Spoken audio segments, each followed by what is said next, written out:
We want everything to just dry out. We want nice dry filling inside these rolls. It sounds weird, but it's actually tasty. Wait for it. So you're gonna have it at a diagonal, and you're gonna put your filling in here, and then you're gonna fold it over and pull it towards you. Oh, you just caught me here being a wife. Palestine at 14 hours. Let's find Palestine. It was the kind of illness, you know, the like, invisible illness when you don't want anybody to know anything. It was pretty hellish, like all growing up. 5 out of 7 days of the week I would be like in crippling pain.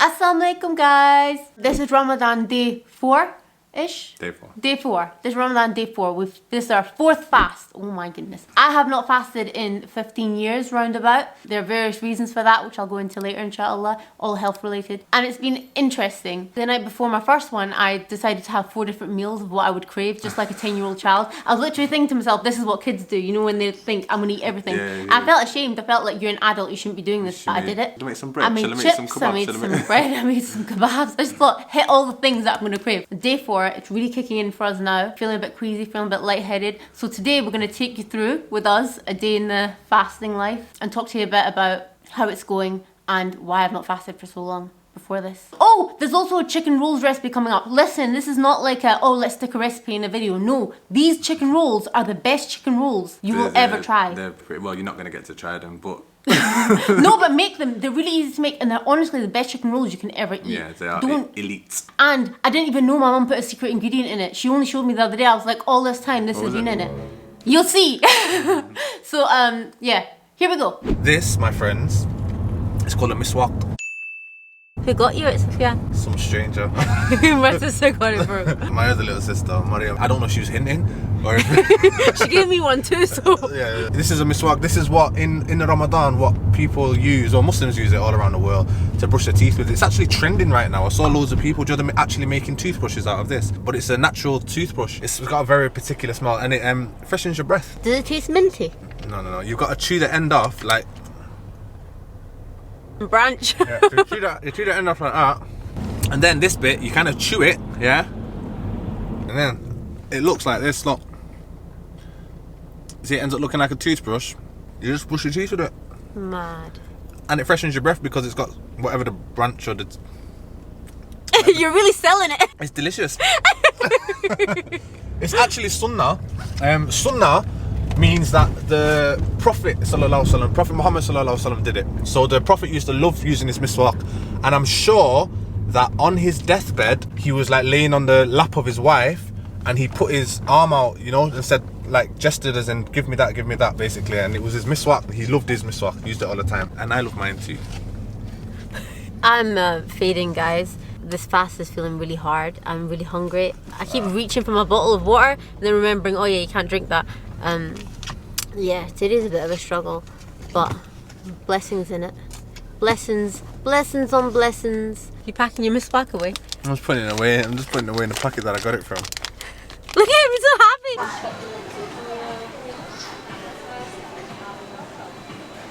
This one. These are mini. They look big, don't they? They look big. They look like a regular size, but apparently they're mini. I don't know donuts, guys. I haven't had donuts in a long time.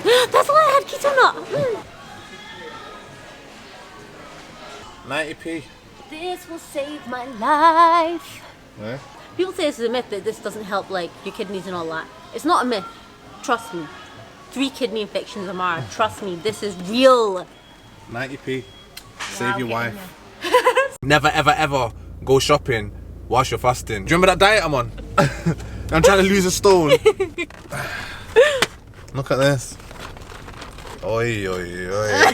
I literally only like about 2 of the flavours. It was like, I don't even like these. Look. All these ones. Don't tell me how to live my life. My sister's got COVID and she's like ill at home, so I got her these mini ones. I've noticed since being married to Sufyan that he's changed a lot in the last couple of years, and he's become a bit like old manny. Like, sometimes we'll be walking around the shop and we'll get like kitchen roll. It's always been the same price, and it's like £3.50 for kitchen roll. I'm like, how's kitchen roll £3.50? But it's always been this price. No, it's £85 to fill my tank up. £85 to fill my tank up.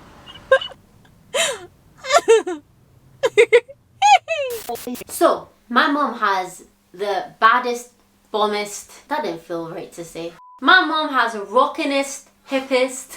My mum has the best chicken rolls recipe, okay? She does. I don't know how to convince you more than it's just really great. You bite in it and you feel like, this hits every single thing you want. I was going to say it hits every single spot, but my skin's not being great right now. It's going to traumatize me. It hits the, just does. It's so good. It's bum diggity. She helped me make them the other day. She showed me her amazing recipe. So great. Incredible. These are the steps for these incredible chicken rolls. They're super easy. Make them. They're delicious. Share with your friends. It's great. First of all, you want to go to the meat shop and you want to say, Slam, hey, I want 3 medium chickens, and each chicken I want in 8 pieces, please. Each one of the 3 you want in 8 pieces. Then you take that home, you wash those pieces up, delicious. You stick it in a pot and you put a cup of water in that pot. Now we're going to stick in 3 tablespoons-ish of salt and 2.5 teaspoons of chili powder. We're going to taste test that later, don't worry. Then we're going to let the chicken cook and release the water. Next, we're going to add 5 medium chopped up onions, a bulb of garlic, that's a whole garlic, and a tin of tomatoes. We're going to smash that all into the pot. It doesn't matter what size these ingredients are when they're getting thrown in the pot. You know why it doesn't matter? Because they're going to get mushed and dissolved down. It don't matter, just stick them in there. When the chicken looks like it's cooked through, after about 30 minutes for me, then you want to take it off the pot and let it cool down, because you're about to take that chicken off the bone and you don't want to burn your fingers. We're moving on to the next ingredient. What do you need? You need 800 grams of peas. Have a few more peas if you want. Stick a couple extra in for good measure. You want to stick those frozen peas in a colander. Wash off all that ice. Get them ready for these amazing spring rolls. Set that aside. That's great, well done. Then you want to slice 1 full cabbage. Unless you have a bad belly, then just leave that out. I didn't know this, but you meant to cut around the stump. Don't cut the middle. Cut around the stump, because the stump ain't good. Cut it as thinly as you can, as thin as possible. You don't want chunky bits of cabbage in your roll. Next, your chicken should be cool and ready for the plucking. Here you'll see my mum with her beautiful hands. Oh wow, mashallah, what lovely hands. Just taking that chicken off the bone like a pro, like she's done this for years, because she has. Make sure you get rid of all the bones, by the way. Don't be that person that doesn't do it in a nice slow way. Don't rush the job. If you rush the job, you'll leave bones in it, and then somebody will bite into the spring roll and eat a bone. They'll never eat your rolls again, I promise you. It happened to me once, I still eat them. So now your chicken's off the bone, you want to put that back in the pot. What's the pot? The one that your chicken was cooking in, because it's got all that masala, all that curry, all that seasoned goodness at the bottom of it. So you want to put that pot back on the hob, and you want to add in your cabbage and your peas. You want everything to just dry out. We want nice dry filling inside these rolls. It sounds weird, but it's actually tasty. Wait for it. Now, after your cabbage is wilted down in the pot, you'll know when it's wilted because you'll see it, and it'll just be like, stick in a tin of sweet corn, but drain it first. Stick in a tin of sweet corn, mix it all about, continue drying out this mixture. You're nearly at the end already. Now comes a taste test. If you need a bit more chili, don't add more red chili, because red chili needs time to cook, what my mum says. Add in some green chili, green chopped chilies, but taste it as you go, because nobody wants the spicy rolls. Now here comes the special secret ingredient, blew my mind. You'll see my mum holding it up right now, crazy. Ardana powder. Sufyan, what do you think Ardana powder is? That's right, he doesn't know. You know what it is? Pomegranate something. I don't know, I saw pomegranates on the box. How much Ardana powder do you add? Well, a mother cooking just goes shh, and that's what she did. She just went shh, as you'll see. I don't know how much that is. Maybe a teaspoon, roughly a teaspoon. Go with a teaspoon. This is the tip that my mum gives for seasoning chicken rolls. When it comes to salt and chili, taste it. If it tastes perfect, add some more, because the pastry is going to blandify it. Blandify, that's a technical term, blandify. You don't want your chicken rolls blandified. Add a bit more salt and chili than you need. Now, while you're just doing this taste test and you got it all right, delicious, just keep stirring it. Get rid of that excess water. You want a nice dry mix. So now you got your mix. Take it off the hob, let it cool. What are you gonna add in now? You're gonna add in some carrots. Not whole, that's ridiculous. You're gonna peel your carrots, grate them down. Do like 5 or 6 carrots and stick them in the pot when it's nice and cool. Also, add some finely chopped onion. Why are we doing that? To give it a crunch. Now, you just got to cool the mix and you're ready to fill it. Let's skip ahead to me and Sufyan filling them. Woo! So, these are chicken rolls that we eat a lot. Sufyan has never made them. So, I've got some mix here, and then we've got some egg wash, and then we've got the pastry. Everybody uses pastry, you're not seeing so many recipes. So we're gonna roll some of these up and inshallah will happen for Iftar tonight. Oh my god, how do you know what to do? Well, that's not what you do. This is so good. Who taught you the side to side, babe? I did check. So you're gonna have it at a diagonal, and you're gonna put your filling in here, and then you're gonna fold it over and pull it towards you. Pull it towards me. Right, okay, I'll do it at the same time. You do one first.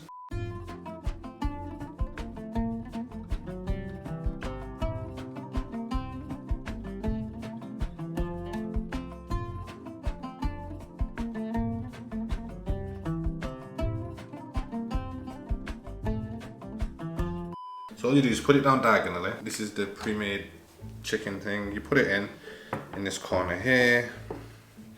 See, normally you'd have to go to a fancy restaurant to get this, but I am fancy enough for you. Now all we're gonna do is we're just gonna fold this over, look, all the way over, like that, and then we're gonna push it back. Now it looks like some's escaped, but that's just because it's cheeky. Is roll it over again, and pull it right back. Ooh. So we've got a nice little tight circle in. We're gonna grab the corners like this. We're gonna fold it over, okay? And then we're gonna get a bit of egg wash, just wet up this. This is basically like licking the envelope. Stick it down like so. And it doesn't look very made now, but watch this. Are you ready? Look, look, look. Yeah. So someone's forgotten to tuck the ends in. You got scissors? You can't cut it. So why has that not gone in? Can you tell what your knife done? No, you can't reveal. Babe, it'll just open up when it's cooking. I'm gonna stick it in there. Babe, that's not.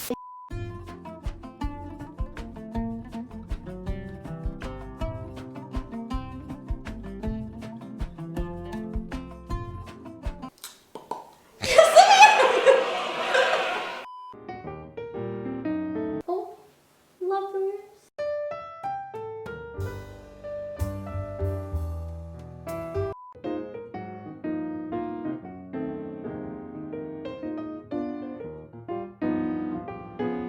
This is Sufyan's interesting one. The one that went bad. And here's the bit that's connected. So now we're going to put the chicken rolls into the oil to cook them. And you can, sorry, I'm distracted because I made the oil too hot.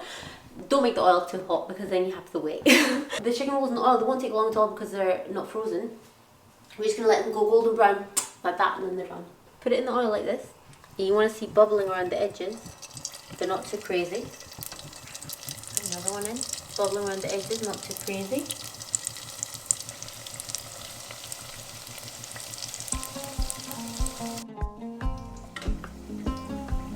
Oh, you just caught me here being a wife. Oh.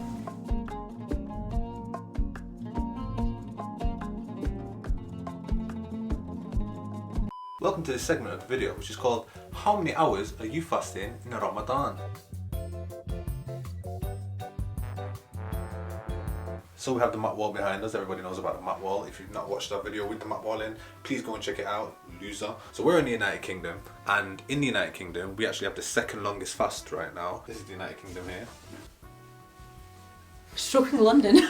which is coming in at 16 hours and 7 minutes. The longest fast right now in the world, and probably all the time, is Norway, with an astounding 17 hours and 33 minutes. That means that they're only eating for about 6 hours. In third place, we've got Turkey, which is coming in at 15 hours. Fourth place, the United States of America. Yeah, 14 hours. 14 Yeah, I hours. have a friend that wants to try fasting. She's in the United States. Go through it quickly. We've got Albania at 14 hours, Algeria at 14 hours, Palestine at 14 hours. Let's find Palestine. Here's Palestine. Saudi Arabia 13, it was just under 14 hours. Pakistan just under 14 hours. And then it goes India, Hong Kong, Nigeria. And the lowest one is basically 12 and a half hours, which belongs to Australia. Australia, crikey, mate. Crikey, check out that crop. You did it alright then. And that was the segment, sponsored by Mariam Headscarf Sister. So we were going to do a big spread for Iftar, but we're running a bit late, so we'll just probably eat that afterwards, like the chicken rolls and stuff that we made. So we're just going to break our fast now, and yeah.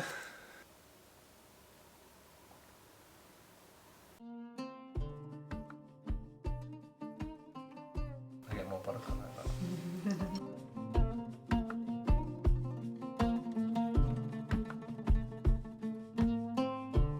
Assalamu alaikum, guys. So I said before that I haven't fasted in 15 years, which means that as an adult, I've never experienced fasting. I remember being very young, as in like my mum's calling me down to eat my sehri and I'm not even cooking it myself. I've just got like one eye open and she's like feeding me. But that's how long ago it was since I've like fasted, and since then I've been paying fidya. Fidya is when you pay the amount to feed, you know, other people instead of you fasting. So you're meant to pay for 2 meals. For every one fast that you miss, you're meant to pay 2 meals. So that's round about like £5 a day in the UK. So that's what I've been doing up until now. And then this year, it's the first year where my health has been in a position where I felt like, okay, I could actually fast. And the reason it's pretty clear that my health's in a position is I take a lot less medication now. So when I was younger, about 13, I went through a bit of stress and I started getting really bad stomach pains, like really crippling bad stomach pains, like an ambulance was called and stuff. And for years, nobody could figure out what was wrong. And then they told me I've got a digestive disorder. I'm going to talk about that properly in another video. But since then, basically, I've been on very strong medication.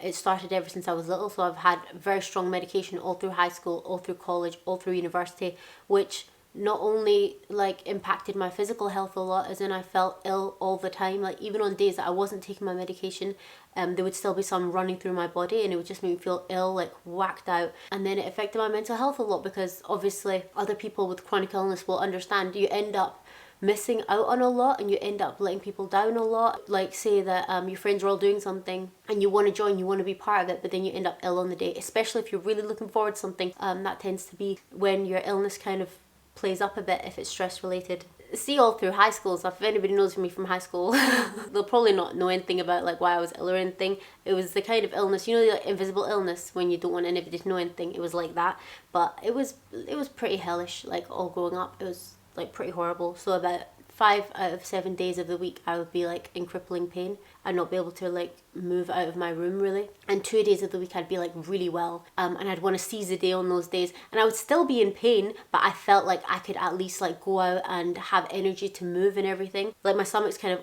always been in pain for the last like 10-15 years. It's always been in pain. It's affected a lot in my life. It's affected me attending school, it's affected me attending college, attending university, attending my exams. When I met Sufyan, so many times like I wanted to see him or meet with him, and I was just really ill on the day, and I felt really embarrassed that I didn't want to explain why. When Sufyan and I were making plans to get married, I remember thinking, oh my gosh, I really hope I'm well on that day, and there's no way for me to know until the night before basically. But as I mentioned before, the more excited I tend to be for something, that tends to be where the stress related illness comes in, which really sucked because my wedding's like a big deal and nobody else can cover for me. I'm so used to like me not being able to show up somewhere and people either like rolling their eyes or somebody having to stand in for me, and on my wedding nobody can stand in for me. So like I was really just making dua, please let me be well on my wedding day. And I took a lot of medication, you know, the day before my wedding day I was on a lot of medication and I wasn't feeling good at all. But then the morning of my wedding, alhamdulillah, everything went smoothly and I was so grateful. And then went on honeymoon and I had to like balance medication with traveling. Every time I've traveled I've had to like bring my own food because my diet's been so restricted with my stomach illness. It's been so restricted for years, so I tend to have to bring the food that I'm going to eat with me, and tend to have to bring like a big suitcase full of medication as well. So that wasn't nice to do that on my honeymoon. But it's made things really hard over the last over my life, I guess. But alhamdulillah, you know, people always have it worse than you. People always have a more difficult situation than you have. And alhamdulillah, you know, God gives you the strength to get through things. It's really true. Like, I didn't think I was going to get through any of that. It affected my mental health so much. You know, you can imagine as well, when you're going through illness and people are sympathetic and people will support you, but unless you're going through it, like, or they're with you every single day, it's really hard for them to understand and fully grasp it for a long time. Like, they can't really immerse into the experience with you, so it can be very lonely. And I was depressed for a long time. I think that's why I get a bit anxious about some stuff right now. Like, I worry that if things aren't a certain way, that things are just going to go wrong. Because I had to be really strict with medicine, really strict with my food, really strict with the timing of everything all the time. And I'm just learning to kind of be able to let go of that a bit now, which is really cool. And Sufyan's good at that because he's just chill. He's just chill all the time. But he also listens. Like, he'll listen to the thing that you're worried about, but then he'll tell you why you can just relax, which is kind of perfect for me. Another thing that I want to talk about as well in the future, not really here, but I want to talk about depression and antidepressants. Because the doctor that was helping me through my illness, she gave me antidepressants, and that was her like solution basically to help me get through feeling miserable all the time. And I don't think that's always the best solution for people. I know that sometimes it's what somebody needs, but I'd like to talk about that in another video. Talk about why I don't really agree with how easily these things are being handed out, especially to young girls. I think that that's just given as a solution to everything these days, and it's not right. And it caused me a lot of problems, you know, having antidepressants. I was on them for 5-6 years, and it affected me a lot. Then I married Sufyan, and my mental health just got so much better, alhamdulillah. I knew that I didn't want to be married and on them. Just for me personally, I knew that I had to be able to cope with whatever was going to come by myself. But it's very scary, you know, when you're dependent on a medication to help you through things so much. And sometimes in life you have to take medication, and sometimes that's the way it goes, but I just think the less medication the better. So I'll talk about that in another video anyway. I told you I had a really bad stomach condition. With that, it basically led on to eating disorder issues. I say issues to soften it because it just sounds so crude sometimes saying eating disorder, but I had a full-blown eating disorder. And then affected my mental health a lot, and I had depression for a very long time. And I think that those are big struggles to go through for people in life, you know. And I'd like to talk about that more to you guys, inshallah, because I feel like I can say some things that might help a few people. But not in this video. Let's keep this one a bit lighter. So yeah, end of fasting day 3. I'm really grateful that I've been able to experience a few days so far. It's really cool. It's just so different. I feel so part of it. Everything that I'm used to saying, like, do you feel like this right now? Do you feel like this? I'm like asking myself now. It's just cool. I'm gonna go make some food now. I've opened my fast and we just prayed. So I'm just gonna make some like proper dinner now. And yeah, that's it. Yaga yo. Wow blow. So this is olive oil. Filippo Berio. So now we're going to put some olive oil on these. You can put whatever you want. What I do is I drizzle the oil on, babes, and then I rub them over them all. You just want it to be enough to give it a little golden texture. I roast my chicken rolls because it's a bit healthier, but if you deep fry them, it's really easy and really fast. Now rub it all over the chicken rolls. With what? With your hands. On both sides? Yeah. Yeah. Yeah. So for all of the times that you've seen in these videos where Mara tells you that I don't cook anything, I don't look handy in the kitchen, yeah? Do I look like a person that is inexperienced in this kitchen? Hey? I know my way around the woman. I know my way. I know my way around the kitchen. I'm gonna hurt you. So thank you again for joining us for another day of Ramadan. These are the chicken rolls that I made. Always a bit of ketchup. Bismillah. Actually delicious. Better than yours. What? Babe, I helped make these. Alright, good. If anybody ever wants to get me donuts, this is the one. So Amara's on that side of the camera. Enjoy your evening. Make sure you like and subscribe. We'll be back again with a video in about 2 days, maybe 3 days, something like that. Hope you enjoyed it. Assalamu alaikum wa rahmatullah. Bye guys. See you soon.